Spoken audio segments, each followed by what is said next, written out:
वंदे मातरम हमारे खास show year ender diary 2020 में आपका स्वागत है। आपके साथ मैं हूं सांची त्यागी। इस कार्यक्रम में हम बात करेंगे साल 2020 में हुई उन बड़ी खबरों की जो राजनीतिक गलियारों में खूब छाई रही। जहां एक तरफ प्रधानमंत्री मोदी ने राम मंदिर का भूमि पूजन कर इतिहास रच दिया, तो वहीं जम्मू कश्मीर में पहली बार डीडीसी चुनाव शांतिपूर्ण तरीके से संपन्न हुआ। बिहार चुनाव में जहां बीजेपी का डंका बजा, तो वहीं राजस्थान सरकार पर सियासी बादल अभी भी छाए हुए हैं।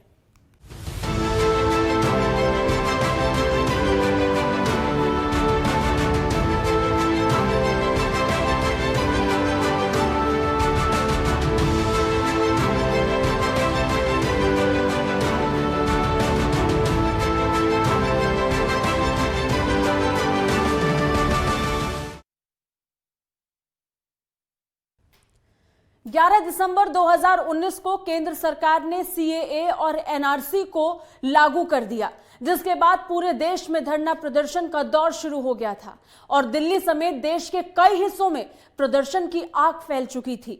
इस आग में देश इतना जला कि लोगों का घरों से बाहर निकलना प्रतिबंधित हो गया और देश के कई हिस्सों में धारा 144 लागू कर दी गई। सीएए एनआरसी की आग में जब जला था देश, शाहीन बाग की गूंज से हिल उठा था पूरा देश। हिंदू मुस्लिम के दंगों की भी दिखी आहट। यूं तो सरकार के हर फैसले का विरोध किया जाता है। विपक्ष सरकार के हर फैसले को देश के खिलाफ बताता है और इसी बीच देश दो धड़ों में बंट जाता है। एक वो धड़ होता है जो विपक्ष की बातों को सही मानता है और एक वो धड़ होता है जो सरकार के पक्ष को सही मानता है। ऐसा ही मंजर सीएए और एनआरसी में भी देखने को मिला। इस कानून के विरोध में धरना प्रदर्शन कर रहे लोगों ने देश की कई सड़कों को जाम कर दिया, करोड़ों की संपत्ति को जलाकर राख कर दिया। लेकिन सबसे ज्यादा विरोध दिल्ली के शाहीन बाग में देखने को मिला। कानून का विरोध सिर्फ सड़कों पर ही नहीं, देश के विश्वविद्यालयों में भी देखने को मिला। जेएनयू में तो इसने हिंसक रूप ले लिया, जिसके बाद विरोध का रुख जेएनयू बनाम केंद्र में बदल गया। लखनऊ का घंटाघर और प्रयागराज पार्क का आंदोलन तो कोरोना के लॉकडाउन शुरू होने के बाद ही खत्म हो सका। सीएए और एनआरसी के खिलाफ लखनऊ में एक बड़ी हिंसा भी दिखी। ये हिंसा लखनऊ समेत उत्तर प्रदेश के कई जिलों में फैली। लेकिन किसी प्रदेश में अगर हिंसक प्रदर्शन के खिलाफ सख्त रुख देखने को मिला तो वो था उत्तर प्रदेश। योगी सरकार ने एंटी सीएए और एंटी एनआरसी के हिंसक प्रदर्शनों के खिलाफ कड़ा रुख अपनाया। हिंसा में शामिल लोगों की कथित पहचान सीसीटीवी के जरिए कराई गई और फिर सैकड़ों लोगों की तस्वीरें लखनऊ और दूसरे शहरों के चौक चौराहों पर टांग दी गई। इसमें कई ऐसे आपराधिक चेहरे भी थे जिन्होंने भीड़ से फायरिंग की थी, तोड़फोड़ की थी, मीडिया वैन जलाए थे और पुलिस पर हमला किया था। लखनऊ पुलिस आयुक्त डीके ठाकुर के मुताबिक लखनऊ थाने में 63 मुकदमे दर्ज किए गए थे, जिसमें 283 अभियुक्त नामजद हुए, 456 प्रकाश में आए, 163 नाम गलत पाए गए।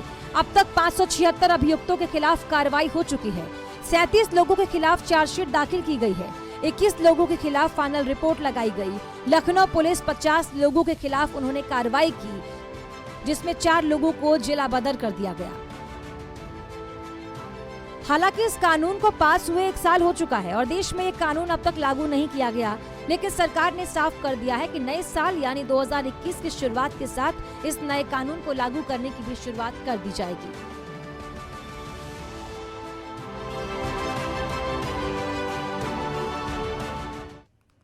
इस बार के बिहार विधानसभा चुनाव किसी रियलिटी शो से कम नहीं थे, जहां कांग्रेस और आरजेडी समेत कई पार्टियों ने मिलकर महागठबंधन की पूरी ताकत झोंक दी थी, तो वहीं बीजेपी और जेडीयू ने भी जीत के लिए नीतीश का आखिरी चुनाव वाला रूप का इक्का फेंक दिया। हालांकि जीत अंत में बीजेपी की हुई।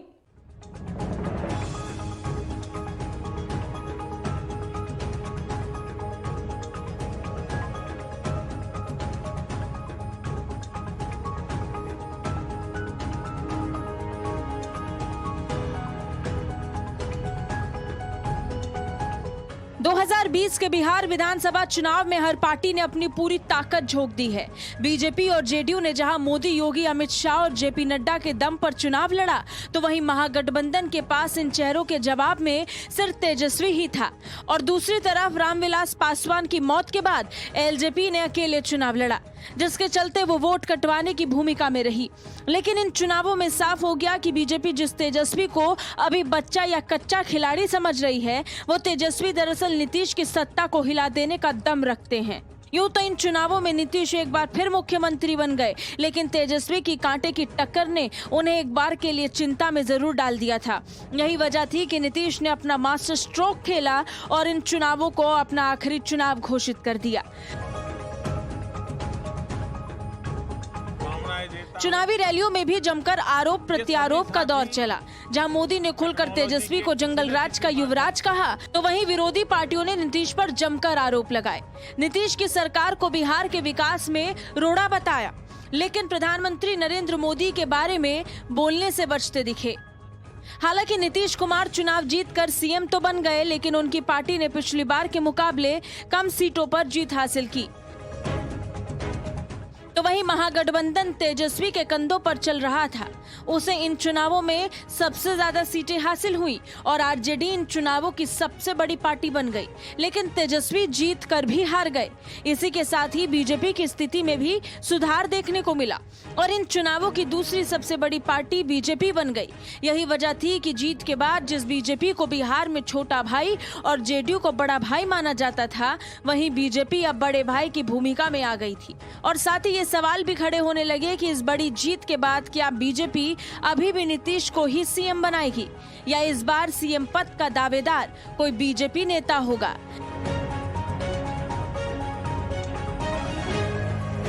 लेकिन इन सवालों पर बीजेपी ने विराम लगा दिया और नीतीश को ही बिहार का सीएम बनाकर अपना वादा पूरा किया। हालांकि विधानसभा चुनाव 2020 में अप्रत्याशित रूप से 72 सीटों पर मिली पराजय के कारणों का माइक्रो लेवल पर पता लगाने के लिए जेडीयू के नेता बुधवार पार्टी प्रत्याशियों को मिले वोटों की समीक्षा करेंगे। साथ ही पता करेंगे कि पार्टी प्रत्याशियों को क्यों कम वोट मिले और हार का सामना क्यों करना पड़ा। Bureau report, network 10। 5 अगस्त 2020 को इतिहास का वो सुनहरा दिन था जिसका इंतजार पूरा देश बेसब्री से कर रहा था। इस दिन देश के प्रधानमंत्री नरेंद्र मोदी ने राम मंदिर का भूमि पूजन किया था और इसी के साथ मंदिर निर्माण की उल्टी गिनती भी शुरू हो गई।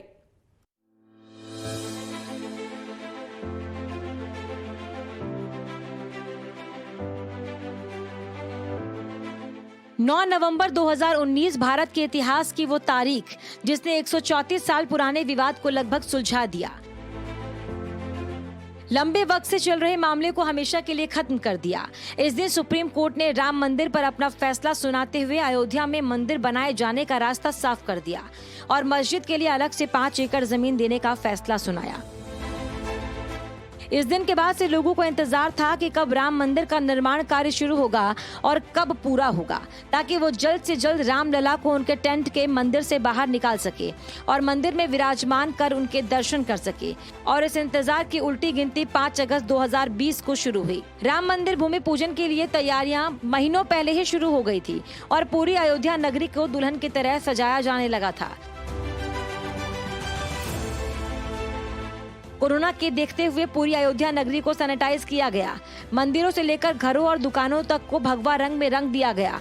अयोध्या में भूमि पूजन से पहले विश्व हिंदू परिषद ने घर घर में दीप जलाने का कार्यक्रम आयोजित किया। भूमि पूजन के दिन पूरे देश में दिवाली जैसा माहौल बन गया। जिस दिन का इंतजार सबको था, उसी दिन की रौनक पर कोरोना का साया पड़ गया और कार्यक्रम में सिर्फ 150 से 200 लोगों को शामिल होने की इजाजत दी गई।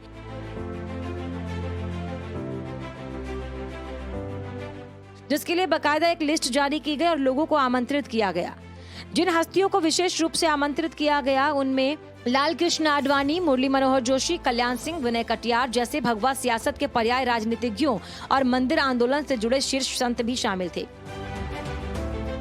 भूमि पूजन से पहले ही अनुष्ठान शुरू हो गया था, जिसमें 3 अगस्त को गणपति पूजन और पंचांग पूजन के साथ अनुष्ठान की शुरुआत हुई। साथ ही वाल्मीकि रामायण और कई अन्य शास्त्रीय ग्रंथों का पाठ शुरू हुआ। 4 अगस्त को पाठ की निरंतरता आगे बढ़ने के साथ रामार्चा पूजन और प्रवचन का क्रम संयोजित किया गया और 5 अगस्त के दिन प्रधानमंत्री मोदी ने दोपहर 12:15 बजे भूमि पूजन किया। हालांकि जल्दी ही राम मंदिर का निर्माण कार्य भी शुरू हो जाएगा और सालों से जिसका इंतजार सबको था वो मुराद भी पूरी हो जाएगी। लेकिन ये साल और ये दिन अयोध्या के इतिहास के पन्नों पर सुनहरे अक्षरों में दर्ज हो गया।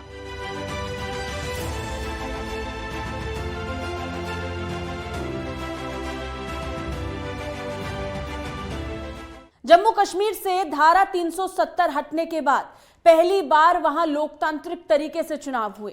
हालांकि ये चुनाव महज डीडीसी और पंचायत चुनाव थे, लेकिन उसके बाद भी गुपकार अलायंस, बीजेपी और दूसरी राजनीतिक पार्टियों ने मिलकर इसे किसी विधानसभा चुनाव से कम नहीं समझा और अपनी पूरी ताकत इन चुनावों में झोंक दी।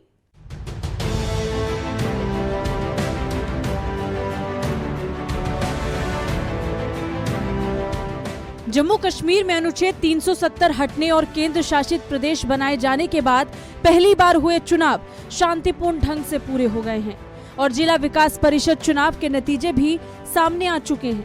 इन नतीजों में साफ तौर से देखा जा सकता है कि गुपकार गठबंधन ने कश्मीर घाटी और बीजेपी ने जम्मू क्षेत्र में अपना दबदबा बनाया है। हालांकि बीजेपी के लिए अच्छी खबर ये है कि उसने कश्मीर घाटी में भी अपना खाता खोल लिया।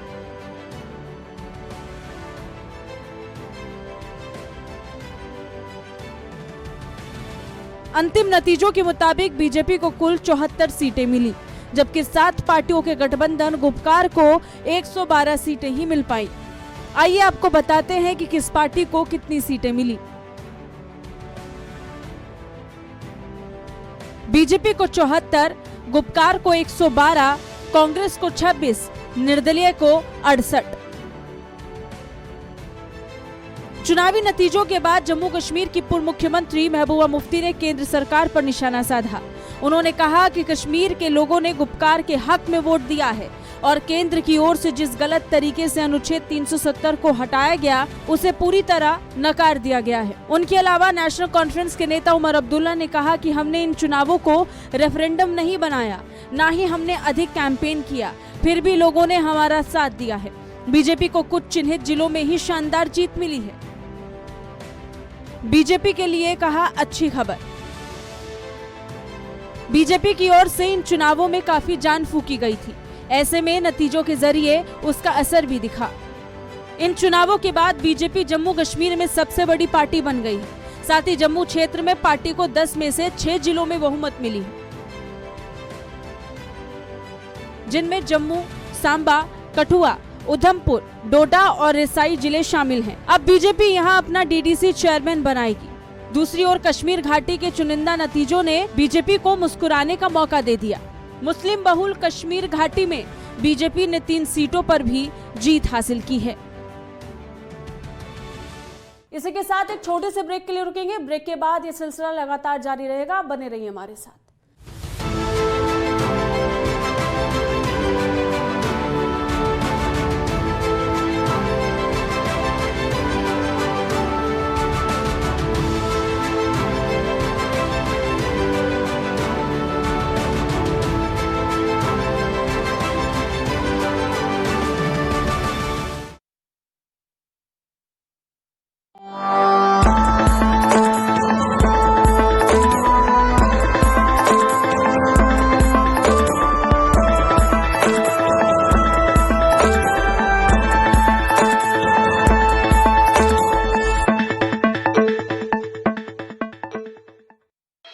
क्या आप में है गीत संगीत का हुनर? अगर आपके पास गाने का हुनर है या एक्टिंग का है जुनून, या आपके वीडियो में है कुछ खास और आप बजा सकते हैं कुछ अलग अलग साज, तो आपको जरूर मिलेगा नेटवर्क 10 का साथ। अपने हुनर, अपने अंदाज को फौरन भेजिए हमारे पास। हम देंगे आपको नई पहचान केवल नेटवर्क 10 पर। अपना हुनर हमें ईमेल आईडी पर भेजिए। हमारी मेल आईडी है network10.in@gmail.com।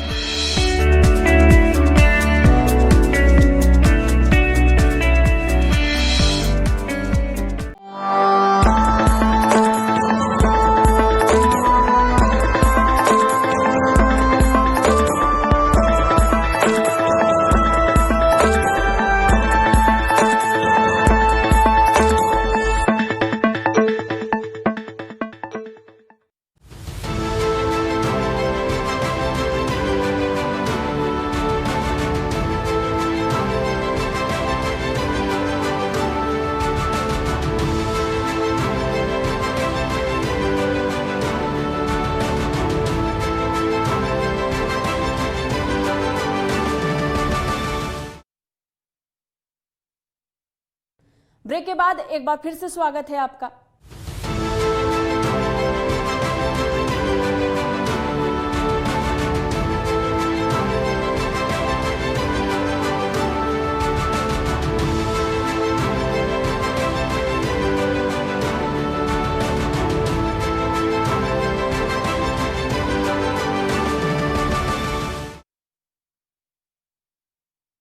मध्य प्रदेश में 15 महीने चलने वाली कमलनाथ की सरकार ने एक लंबे सियासी घमासान के बाद सत्ता से हाथ धो दिया और एक बार फिर शिवराज सिंह चौहान मध्य प्रदेश के मुख्यमंत्री बन गए और मध्य प्रदेश में कांग्रेस की सरकार गिरने और बीजेपी की सरकार बनने का सबसे बड़ा श्रेय ज्योतिरादित्य सिंधिया को चला गया।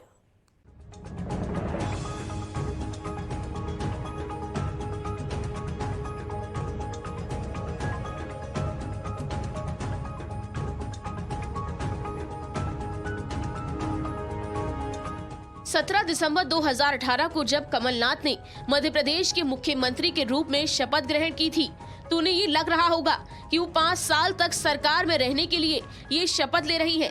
लेकिन वक्त का पहिया ऐसा घूमा कि कमलनाथ सिर्फ 15 महीने तक ही सरकार में रह पाए और जिस कांग्रेस ने बड़ी मशक्कत के बाद बीजेपी को हराकर मध्य प्रदेश की सत्ता हासिल की थी, उसी कांग्रेस के बागी नेताओं के इस्तीफे के चलते मध्य प्रदेश की गद्दी कांग्रेस के हाथ से निकल गई। 2 हफ्ते तक चले सियासी घमासान और हाई वोल्टेज ड्रामे के बाद शिवराज सिंह एक बार फिर सीएम बन गए। इस सियासी घमासान की शुरुआत कांग्रेस के 22 विधायकों के इस्तीफे के बाद शुरू हुई। ज्योतिरादित्य समेत कांग्रेस के 22 विधायकों के इस्तीफे के बाद कांग्रेस के पास विधानसभा में 92 सदस्य बचे थे। इसके अलावा 7 सदस्य अन्य पार्टियों के भी कांग्रेस के पास मौजूद थे, जिसमें समाजवादी पार्टी का 1, बहुजन समाज पार्टी के 2 और निर्दलीय 4 विधायक शामिल थे। नारायण त्रिपाठी के एक वोट के सहारे भी कांग्रेस का आंकड़ा 100 पर पहुंच रहा था, जो बहुमत के आंकड़े 104 से कम था। सिंधिया को मनाने के लिए कांग्रेस ने एड़ी चोटी का जोर लगा डाला, लेकिन सिंधिया माने ही नहीं। इसके बाद राज्यपाल ने सरकार को अपना बहुमत साबित करने को कहा। 16 मार्च से शुरू हुए सत्र में स्पीकर ने राज्यपाल के अभिभाषण के बाद कार्यवाही को 26 मार्च तक के लिए स्थगित कर दिया और उन्होंने इसकी वजह कोरोना वायरस को बताया। इसके बाद बीजेपी ने अपने विधायकों की परेड राजभवन में कराई और रुख सुप्रीम कोर्ट का कर लिया, जहां पर आखिर में सरकार को बहुमत साबित करने के लिए कहा गया। लेकिन बहुमत साबित नहीं कर पाने के चलते कमलनाथ ने प्रेस कॉन्फ्रेंस कर अपने इस्तीफे की घोषणा कर दी। प्रदेश की जनता ने मुझे 5 साल सरकार चलाने का बहुमत दिया था, लेकिन बीजेपी ने प्रदेश की जनता के साथ धोखा किया। बीजेपी शुरू से ही कहती आ रही है कि ये सरकार सिर्फ 15 दिन चलेगी। वहीं दिग्विजय सिंह ने विधायकों को पत्र लिखा, जिसमें उनकी तरफ से कहा गया कि जाने अनजाने मेरी या किसी नेता की गलतियों से कोई कड़वाहट पैदा हुई हो तो उसको दूर करना चाहता हूँ। कांग्रेस पार्टी 2018 के विधानसभा चुनाव में जीतकर 15 साल बाद सत्ता में लौटी थी। उस वक्त कांग्रेस के 114 विधायक जीते थे और बीजेपी के 109, लेकिन बदलते वक्त के साथ आंकड़े भी बदल गए और बीजेपी के पास 106 विधायक तो कांग्रेस के पास 92 विधायक रह गए और इसी कूटनीति के चलते बीजेपी चुनाव हारकर भी सत्ता में वापस लौटने में कामयाब रही। Special desk, network 10।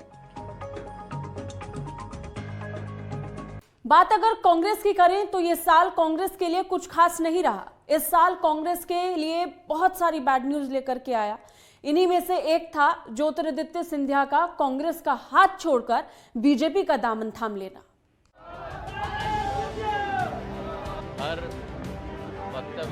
किसी ने ये कभी सोचा भी नहीं होगा कि सिंधिया हाथ को छोड़ कमल का साथ थामेंगे, लेकिन ये साल कांग्रेस में सिंधिया का आखिरी साल साबित हुआ।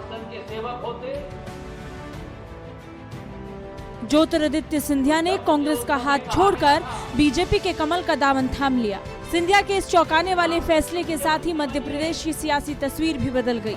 मध्य प्रदेश की सियासत में हलचल मच गई, क्योंकि जहां एक तरफ कांग्रेस को अपनी सत्ता हाथ से जाती दिखी तो वहीं बीजेपी में खुशी की लहर दौड़ गई और इसकी वजह ये थी कि सिंधिया के पार्टी छोड़ने पर ही बीजेपी को मध्य प्रदेश की सत्ता मिली। हालांकि सिंधिया के पार्टी को छोड़ने के पीछे कई कारण रहे, जिसके चलते सिंधिया के साथ साथ उनके समर्थकों ने भी कांग्रेस से इस्तीफा दे दिया। सिंधिया की नाराजगी की वजह चुनावी घोषणा पत्र में किए गए वादों को पूरा न करना, युवाओं को सरकार बनने के बाद रोजगार न देना, किसानों के 36,000 करोड़ रुपए के कर्ज को माफ नहीं करना। सिंधिया की बातों पर कांग्रेस नेतृत्व ने नहीं दिया ध्यान। पार्टी का नेतृत्व सिंधिया को देने में कांग्रेस का आनाकानी करना।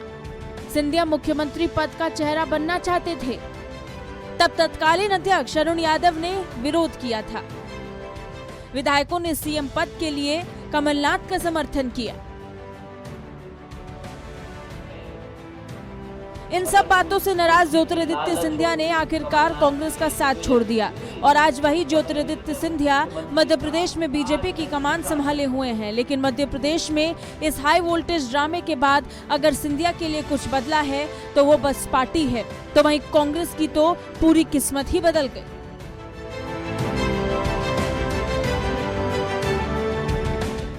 ग्रेटर हैदराबाद नगर निगम चुनाव में बीजेपी हार कर भी जीत गई। इन चुनावों में बीजेपी ने पिछले चुनावों के मुकाबले काफी बेहतर प्रदर्शन किया। जब पिछले चुनावों में बीजेपी को सिर्फ 4 सीटें ही मिली थी, वहीं इन चुनावों में बीजेपी ने 46 सीटों पर अपनी जीत का परचम लहराया। जानकारों की माने तो बीजेपी के लिए ये जीत हैदराबाद का किला जीतने जैसा ही है। वहीं जीएचएमसी चुनाव में सत्तारूढ़ टीआरएस के खाते में 56 सीट आई, जबकि ओवैसी की पार्टी एआईएमआईएम ने 43 सीटों पर कब्जा जमाया। जीएचएमसी चुनाव में बीजेपी ने लहराया भगवा परचम। 4 सीटों से सीधे 46 सीटों पर लगाई छलांग। ग्रेटर हैदराबाद नगर निगम चुनाव के प्रचार के दौरान बीजेपी ने पूरी ताकत झोंक दी थी, जिसका असर चुनाव परिणाम में साफ दिखाई दिया। अगर पिछले चुनावों और इन चुनावों की तुलना की जाए तो तस्वीर कुछ इस तरह की है। साल 2020 कुल सीटें 150, टीआरएस 56, बीजेपी 47, एआईएमआईएम 43, कांग्रेस 2। साल 2016 कुल सीटें 150, TRS 99, BJP 0, AIMIM 44, Congress 2। Postal ballot की गिनती के वक्त जो ट्रेंड था उसके मुताबिक बीजेपी पहले नंबर पर थी। बीजेपी को 87, टीआरएस को 33 और एआईएमआईएम को 17 सीटों पर बढ़त थी। लेकिन नतीजों के अंत तक सारी तस्वीर साफ हो गई और बदलाव की लहर देखने को मिली। शाह, नड्डा और योगी ने किया था बीजेपी के लिए प्रचार। इस बार चुनाव प्रचार के दौरान सभी दलों ने एड़ी चोटी तक का जोर लगाया था, लेकिन ओवैसी के गढ़ में पैर जमाने के लिए बीजेपी ने पहली बार किसी नगर निगम चुनाव में किसी बड़े चुनाव की तरह सारी ताकत लगा दी थी। ताकत का ये प्रदर्शन साफ दिख रहा था कि बीजेपी जानती है कि ओवैसी की जड़ को हिलाना इतना आसान नहीं होगा। यही वजह थी कि बीजेपी के शाह, नड्डा और योगी समेत सभी बड़े नेताओं ने चुनाव प्रचार किया। हैदराबाद की जीत से दक्षिण का किला मजबूत करेगी बीजेपी। हैदराबाद निकाय चुनाव में बीजेपी ने शानदार जीत दर्ज की है। बीजेपी ने यहां जबरदस्त प्रचार किया था और बड़े नेताओं की फौज उतार दी थी। पिछले चुनाव में महज 4 सीटें जीतने वाली बीजेपी ने अब तक 46 सीटें जीती, जो कि उसके लिए तेलंगाना का रास्ता खोलेंगी। इस साल कांग्रेस का समय बहुत बुरा रहा। कहीं हार का सामना करना पड़ा तो कहीं कई साल से पार्टी के लिए काम कर रहे पार्टी सदस्यों ने पार्टी को छोड़ दिया। लेकिन इन सब में अगर पार्टी के कदम कहीं संभले तो वो है सचिन पायलट के मामले में। राजस्थान में कांग्रेस ने अपनी सरकार गिरने से बचा ली और सचिन पायलट की नाराजगी को दूर कर दिया।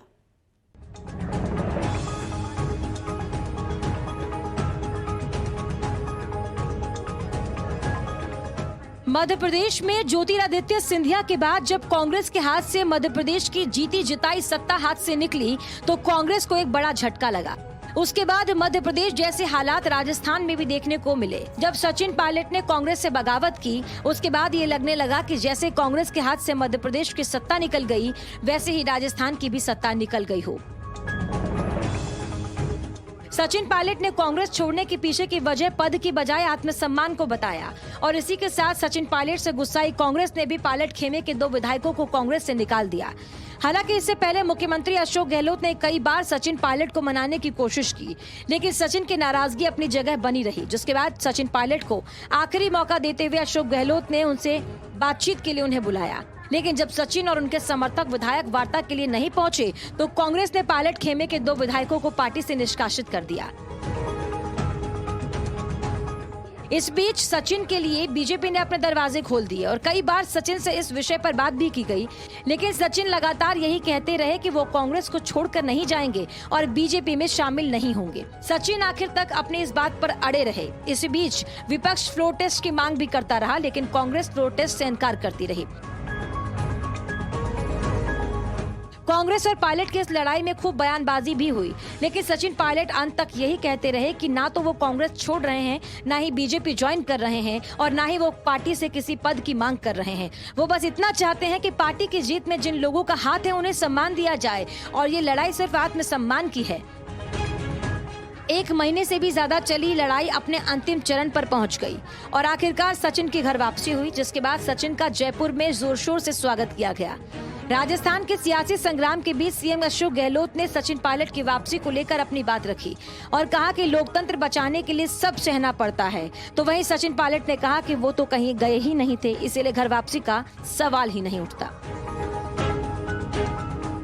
साल 2020 में राजस्थान के 21 जिलों में 4 चरणों में आयोजित जिला परिषद और पंचायत समिति सदस्य के चुनाव भी कांग्रेस के लिए एक बुरी खबर ही थी, क्योंकि इन चुनावों में भी बीजेपी ने जीत का परचम लहराया। वहीं कांग्रेस के लिए ये एक करारी हार रही। साथ ही कई दिग्गजों की साख पर भी असर देखने को मिला।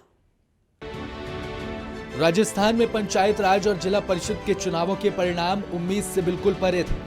प्रदेश कांग्रेस पंचायत समिति और जिला परिषद दोनों की चुनावों में खास प्रदर्शन नहीं कर पाई।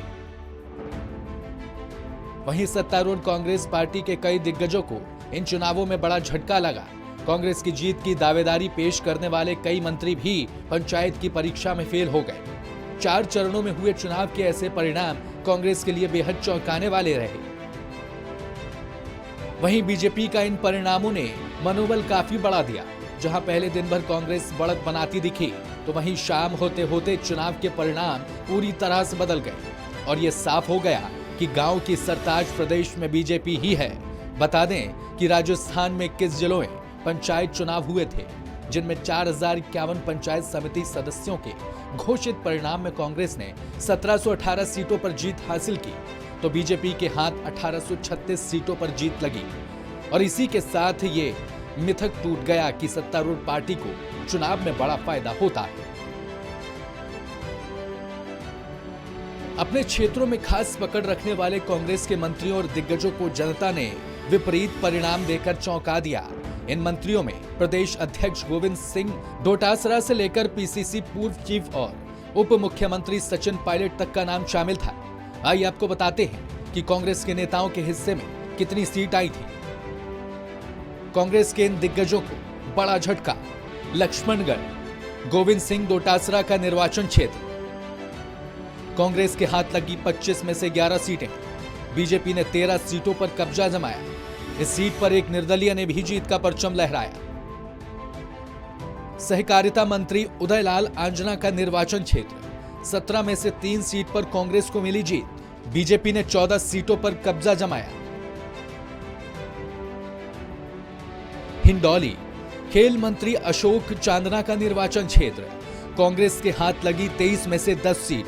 बीजेपी को मिली 13 सीटों पर जीत। चिकित्सा मंत्री रघु शर्मा का निर्वाचन क्षेत्र। कांग्रेस के हाथ लगी 2 सीट। बीजेपी को 11 में से 9 सीटें मिली।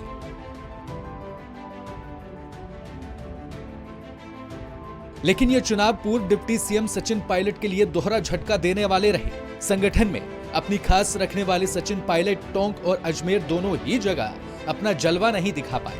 टोंक में जिला परिषद सीटों की 25 सीटों में से 10 ही कांग्रेस की झोली में आकर गिरी। वहीं अजमेर में पंचायत समिति में भी कांग्रेस का प्रदर्शन अच्छा नहीं रहा। बीजेपी के अलावा हनुमान बेलीवाल और निर्दलियों ने भी कांग्रेस का खेल बिगाड़ा। कांग्रेस और बीजेपी के अलावा आरएलपी ने 56 और 422 सीटों पर निर्दलियों ने जीत का परचम लहराया। जानकारों की माने तो कांग्रेस को मिली ये हार कई पहलुओं से जोड़कर देखी जा सकती है। प्रदेश में चले डूंगरपुर आंदोलन, गुर्जर आंदोलन और सियासी संकट के दौरान गुटबाजी का असर कांग्रेस पर पड़ा। साथ ही कांग्रेस का अशोक गहलोत और सचिन पायलट खेमे में बढ़ जाना बड़ा फैक्टर माना जा रहा है। इसके अलावा विधायकों के भरोसे जमीनी स्तर पर चुनावों को लड़ने की मंशा और टिकट बंटवारे में परिवारवाद भी हार के प्रमुख कारण माने जा रहे हैं।